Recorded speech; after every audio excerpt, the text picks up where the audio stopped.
गाजियाबाद में इन दिनों बदमाशों के हौसले काफी बुलंद नजर आ रहे हैं। नेहरू नगर में प्रॉपर्टी ताजिर के घर में दाखिल होकर बदमाशों ने उन्हें कैदी बनाया और 4 लाख रुपए कैश और कुछ जेवरात लेकर फरार हो गए।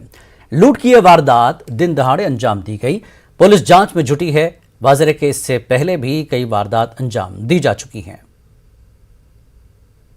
उन्होंने बच्चे के भतीजे की वाइफ थी, उसको एक बंधक बना दिया और उन्होंने तोड़फोड़ चालू कर दी। कोई सीसीटीवी कैमरे वगैरह में? सीसीटीवी कैमरे में कोई नहीं यहाँ पर। अच्छा, क्या हथियार थे उनके पास? हाँ, 2 पिस्टल बता रहे हैं, 2 रिवॉल्वर जो बंदूक बता रहे हैं और 2 चाकू थे। लगभग 4 लोग आए थे दोपहर के टाइम पे इन्होंने, और लगभग 4 लाख रुपए कैश और कुछ ज्वेलरी, जो अभी ये पूरी उसकी सूची प्रदान करेंगे, अभी उपलब्ध नहीं करवा पाए हैं पुलिस को।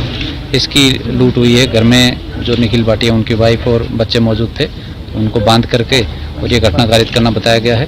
सभी पहलुओं पर गहराई से उसकी छानबीन की जा रही है और जैसे कोई पता चलता है तो